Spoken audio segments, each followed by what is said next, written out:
I'm Charlie, and I'm an engineer at Valora. This is Joe. Joe's also an engineer at Hey, Valora. everyone. We're excited to present FiatConnect, a universal API specification for cash-in, cash-out on the blockchain. But before we talk too much about FiatConnect, I want to talk a little bit about the problem that FiatConnect solves. Imagine that you lived in a world where the shape of every electrical outlet was different.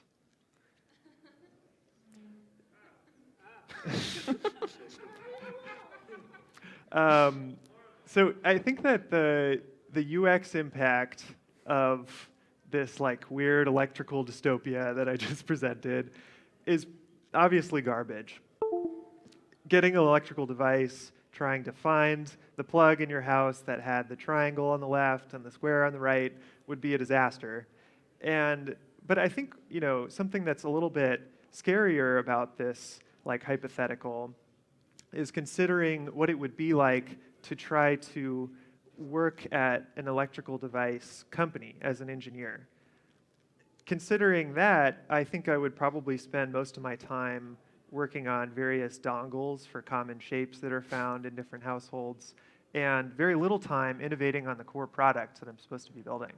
And one has to wonder whether in such a world you'd ever see the iPhone or even enough innovation to bring about the personal computer.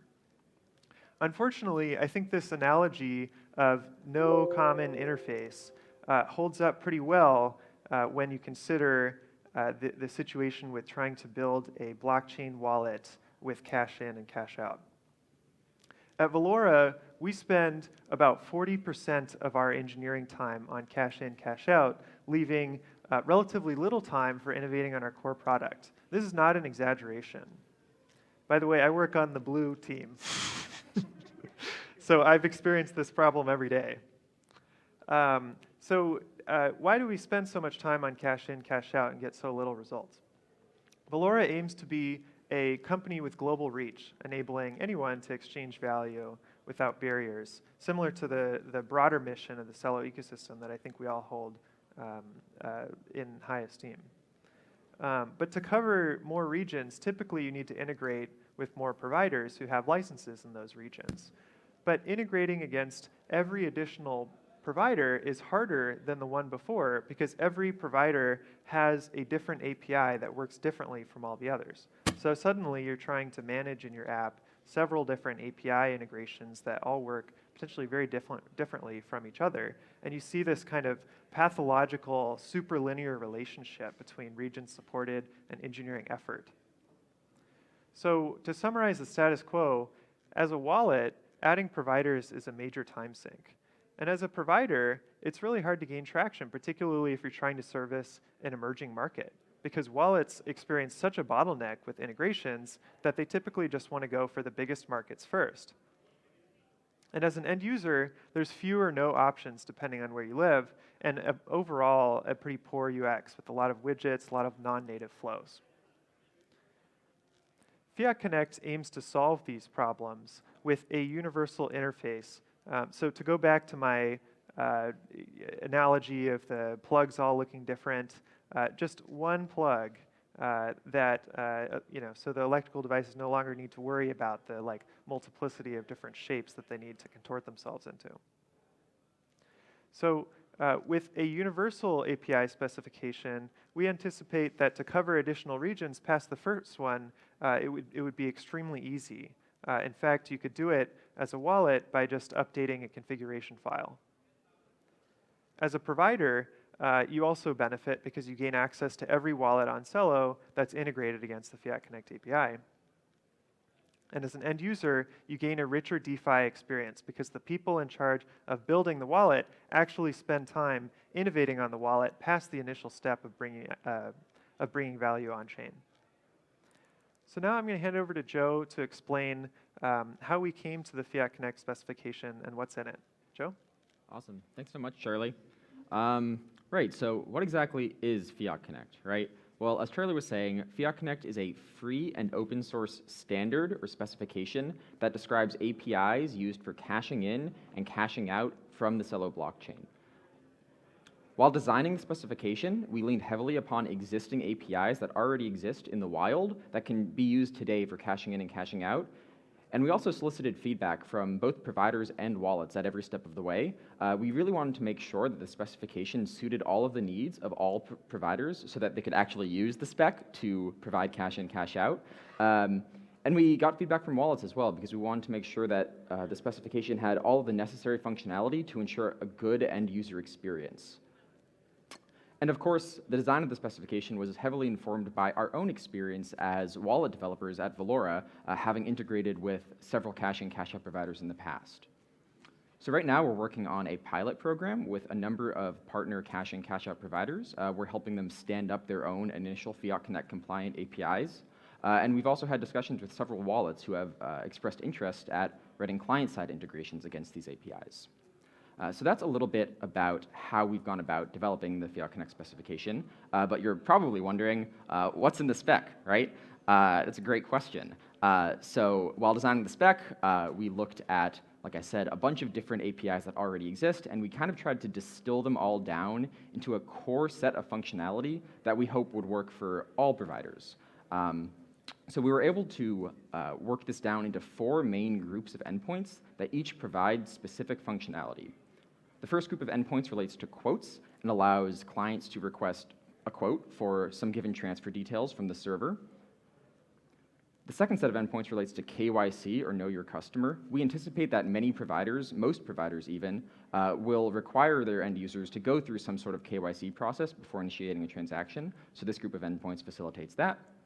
The third group is for communicating account info from client to server, and by account info, I mean any details about a source or destination for fiat funds, like a bank account, debit card, for example.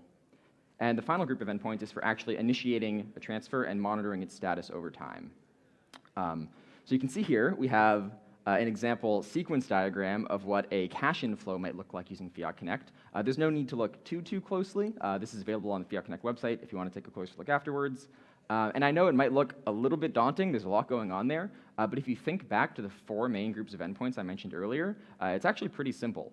The cache inflow begins by the client requesting a quote in that orange section there. Once they've requested the quote, they can proceed to transmit KYC information to the server, that yellow section there, and monitor the KYC status over time. Once KYC has been approved, the client can send bank account or fiat account information to the server. Once they've sent that information, they can actually begin the transfer, that blue section there. And of course, transfers are asynchronous, like KYC verification, so the server sends real-time updates back to the client so the end user can monitor the status of the transfer. So that's a little bit what FiatConnect looks like. And we've actually made a couple of cool little demo videos about what a world might look like where FiatConnect is truly ubiquitous. So here we have an example video showing what a cache inflow might look like for a user using Valora against a number of FiatConnect providers.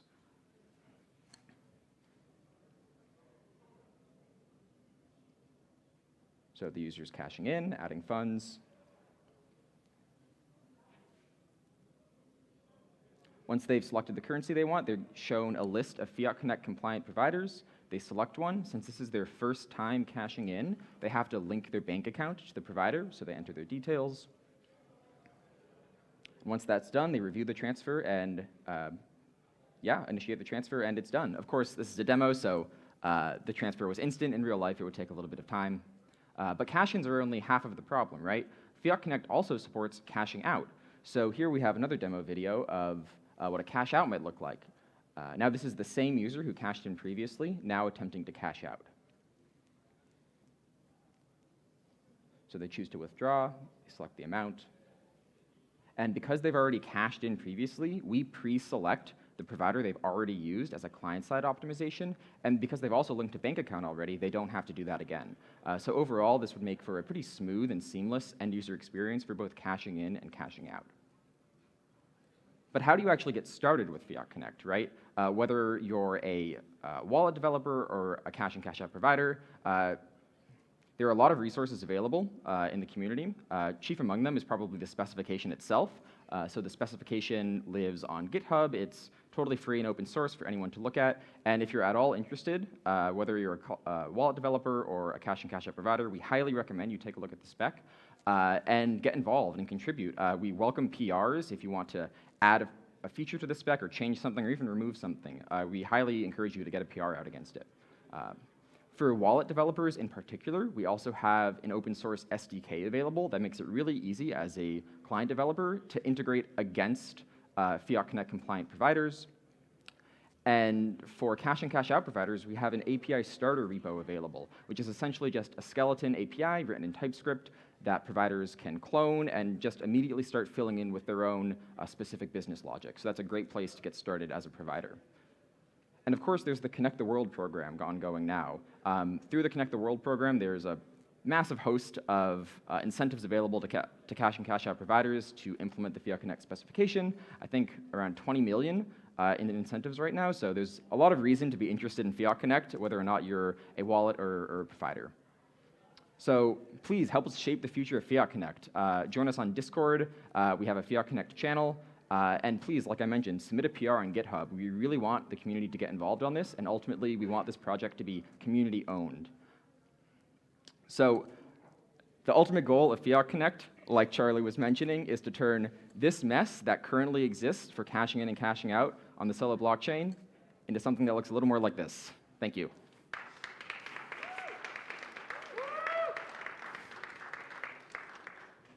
So we have a few minutes for questions, if there are any.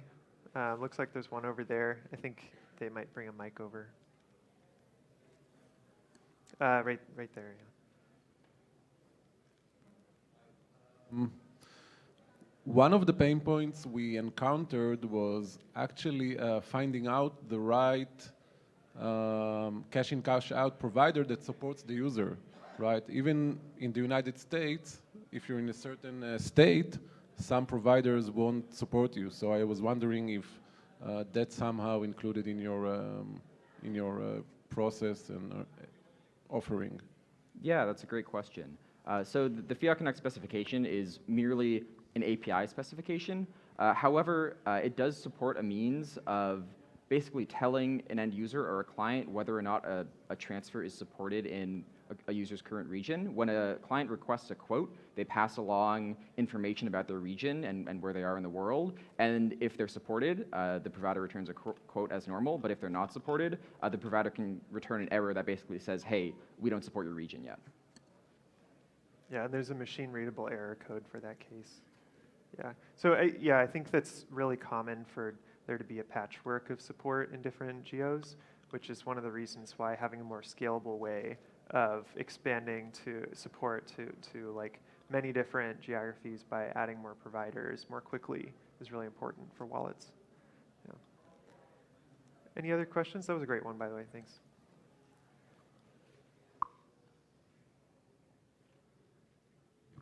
Thank you. So your demo skipped over kind of the KYC part, which I know you mentioned in the spec. I'm kind of curious just if you could speak generally about how that works. And obviously there's a huge amount of variability in what KYC information is required by different providers. Curious if you could speak to how that how the spec works on that. Yeah, I can try to talk about that a little. So of course, we anticipate different providers will have different requirements for what sort of KYC. What sort of information is required for the KYC process. And even within one provider, different types of transactions may require different, say, levels of KYC, right? So when a user requests a quote at the beginning of that flow that I showed, in the response that the server returns, the server will basically tell the client, hey, when you do KYC for this transfer that you want to do, we need all of this information from you. So the client and server kind of negotiate beforehand on exactly what information is required, and then the client will be able to solicit the user for that information to send to the server when they perform KYC. Yeah, and there's a list of KYC schemas that are supported in the specification, so they can be referred to by like a key. So you can say like, we require this KYC schema. It's like name and address, for example, and the wallet in advance can support a UI for that set of information that's needed. Yeah. Any other questions? Looks like one over here. This is probably the last one we'll have time for. Server you're talking about, how decentralized is this, or how centralized is it? Where is it situated? Yeah, it's a good question. So Valora is a non-custodial wallet, and so the user is making requests directly to the provider, but there still needs to be a provider with licenses to perform an exchange of fiat to crypto and vice versa, and the other direction. So in that sense, there is sort of like a central entity that's doing the exchange. On the other hand, it's not mediated by Valora, and other wallets would presumably implement the same implementation if they're a non-custodial wallet, where a user will interact directly with the party they're purchasing funds from. Thanks, those were great questions. And if there are any more, feel free to approach us. We have stickers that say, "Ask me about FiatConnect," and we'll be around at the Valora booth. Thank you very much.